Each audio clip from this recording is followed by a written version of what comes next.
Hai semuanya, selamat datang di my YouTube channel. Kali ini kita akan membahas topik yang super menarik dan sangat berguna buat kamu yang belajar machine learning, yaitu decision tree.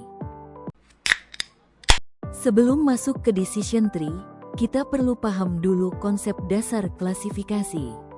Klasifikasi adalah teknik dalam machine learning yang digunakan untuk memetakan input ke dalam label atau kategori tertentu.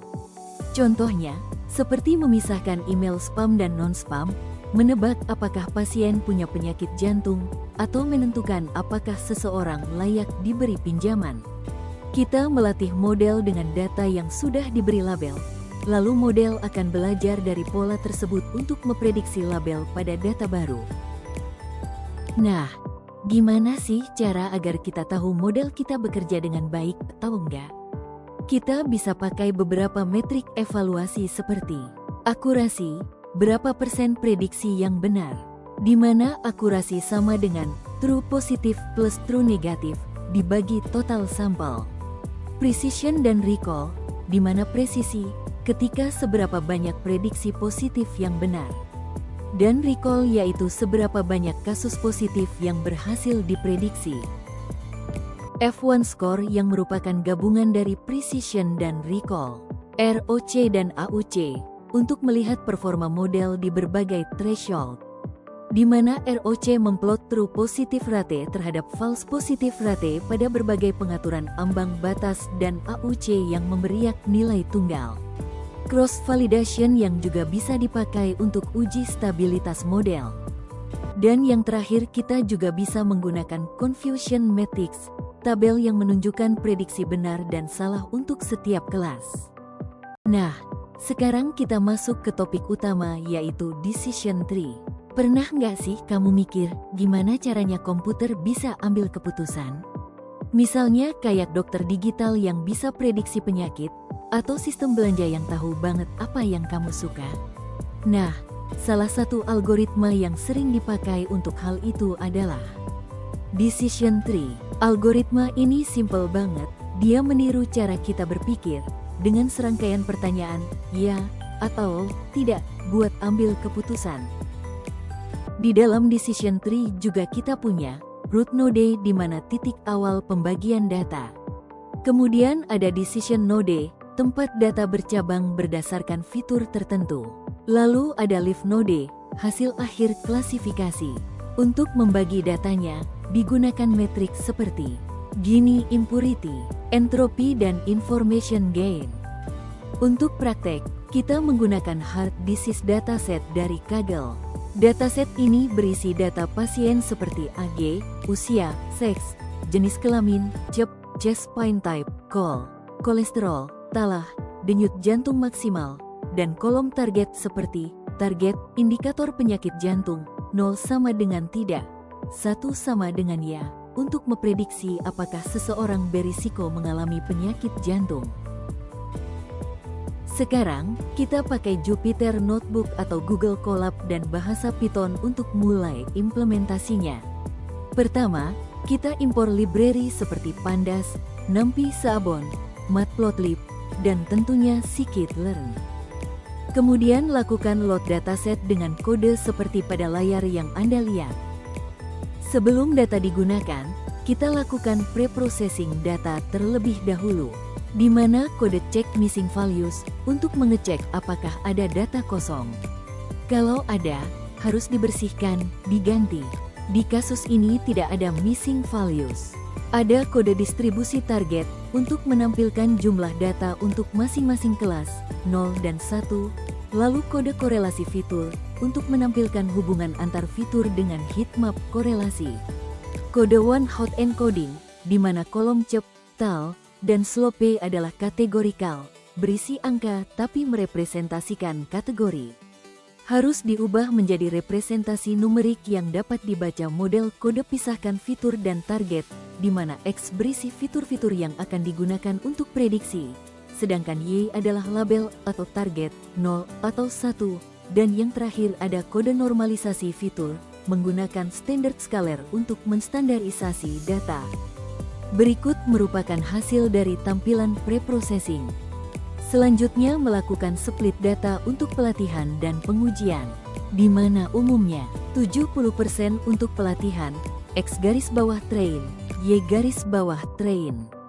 30% untuk pengujian, X_tes, Y_tes, berikut kodenya. Oke, kemudian kita latih model decision tree dengan kedalaman maksimum 4, max_depth sama dengan 4. Parameter random _state sama dengan 42 digunakan agar hasil yang kita peroleh dapat direproduksi dengan hasil yang konsisten. Tujuannya untuk mencegah overfitting. Berikut kodenya. Lalu selanjutnya melakukan visualisasi model decision tree untuk memahami bagaimana model mengambil keputusan berdasarkan fitur yang tersedia. Berikut kodenya. Visualisasi berikut merupakan hasil outputnya dengan menampilkan struktur pohon keputusan, node, fitur yang digunakan, threshold split, jumlah sampel di node, distribusi kelas. Berikut ini merupakan kode evaluasi model di mana akurasi garis bawah skor memberi metrik seberapa akurat prediksi classification garis bawah report, menunjukkan precision, recall, F1 skor confusion garis bawah matrix. Plus heatmap menunjukkan perbandingan hasil prediksi dan data aktual. Gambar ini merupakan output dari evaluasi model. Ini merupakan kode analisis kepentingan fitur yang digunakan untuk seberapa besar kontribusi sebuah fitur dalam mempengaruhi hasil prediksi model decision tree.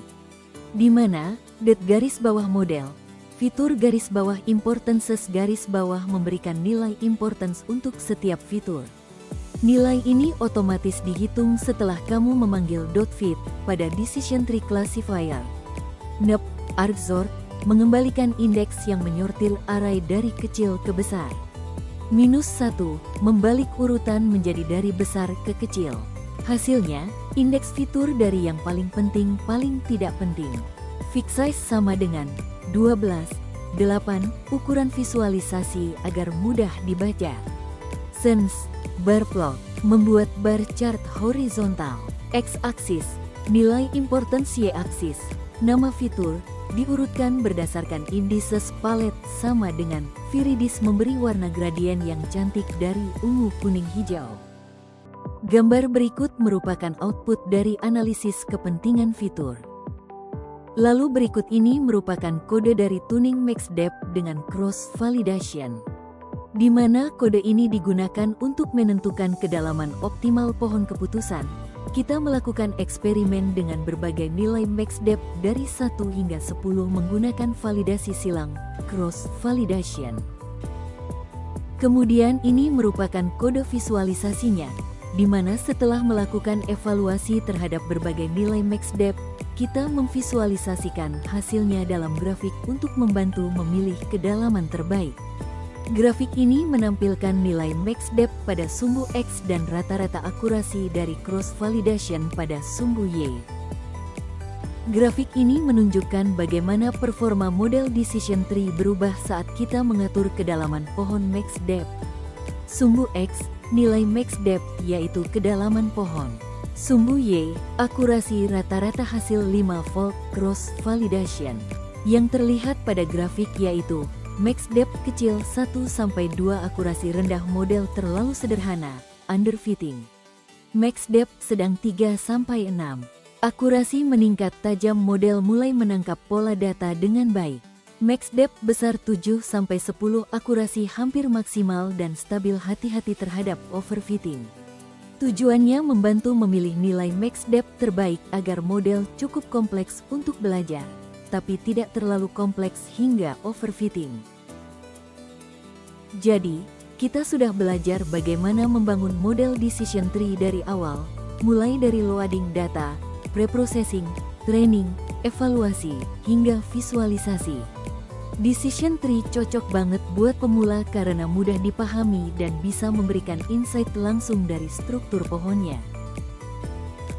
Terima kasih telah menonton video ini, dan kalau kamu suka dengan video ini dan pengen belajar lebih dalam tentang algoritma machine learning lainnya, jangan lupa like, komen, dan subscribe ya. Bye.